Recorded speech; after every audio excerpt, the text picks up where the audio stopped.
Mainly মাত্র 20,000 টাকার ভাড়া করা সন্ত্রাসীর মাধ্যমে এই কার্যক্রমটা সংগঠিত হয়েছে। এমনও হয়েছে যে দেশের ভেতরে কোনো অপরাধ সংগঠিত হয়েছে, অপরাধী দেশের বাইরে চলে গিয়েছে, তাকেও কিন্তু আটক করা হয়েছে।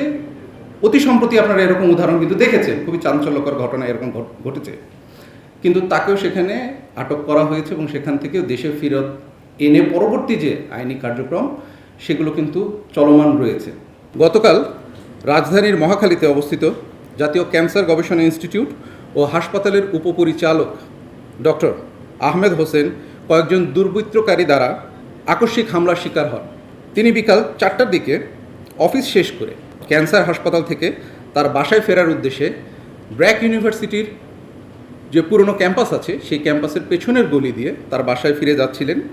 উনি হেঁটে হেঁটে বাসায় ফিরছিলেন, এর ভেতরেই 2 থেকে 3 জন সন্ত্রাসী তার উপর অতর্কিত হামলা চালায় এবং তার হাত ও পিঠে ধারালো অস্ত্র দিয়ে এলোপাথারি আঘাত করে জখম করে।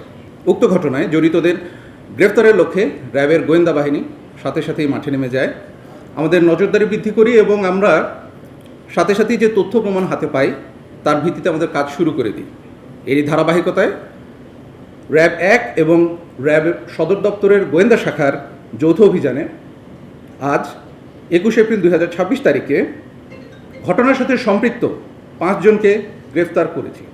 এর মধ্যে শরীফুল আলম করিম দক্ষিণখান থেকে, আমিনুল ইসলাম কালু, সাজ্জাদ বদি এবং সালাউদ্দিনকে বাড্ডা এলাকা থেকে এবং আরিফুজ্জামানকে গুলশান এলাকা থেকে গ্রেফতার করা হয়।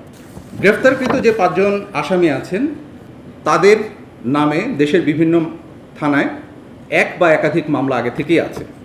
প্রাথমিক জিজ্ঞাসাবাদে জানা যায় যে জাতীয় ক্যান্সার হাসপাতালের বিভিন্ন কাজের টেন্ডার পাওয়ার বিরোধে এই ঘটনাটি ঘটেছে। আরেকজন আছেন আমিনুল ইসলাম কালু, যাকে আমরা বনানীতে গ্রেফতার করেছি। তার নামে বনানী থানায় বিস্ফোরক দ্রব্য আইন একটি মামলা রয়েছে। এছাড়াও আছে সাজ্জাদ বদি, তার নামে দারুসালাম থানায় মাদক সংক্রান্তে একটি মামলা রয়েছে। প্রিয় সাংবাদিকবৃন্দ, গ্রেফতারকৃত সকল ব্যক্তির বিরুদ্ধে পরবর্তী আইনানুগ ব্যবস্থা গ্রহণের কার্যক্রম প্রক্রিয়াধীন রয়েছে। আমার কাছে মনে হয় এটা আরো একটু তদন্ত করতে হবে। এটা একটা দ্বন্দ্বের, তার উপরে কোনো আক্রোশ থাকতে পারে।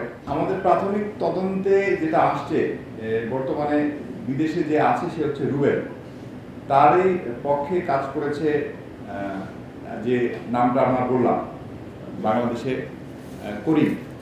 এটা আমাদের কাছে তথ্যটা সঠিক নেই। আর মেনলি মাত্র 20,000 টাকার ভাড়া করা সন্ত্রাসীর মাধ্যমে এই কার্যক্রমটা সংগঠিত হয়েছে।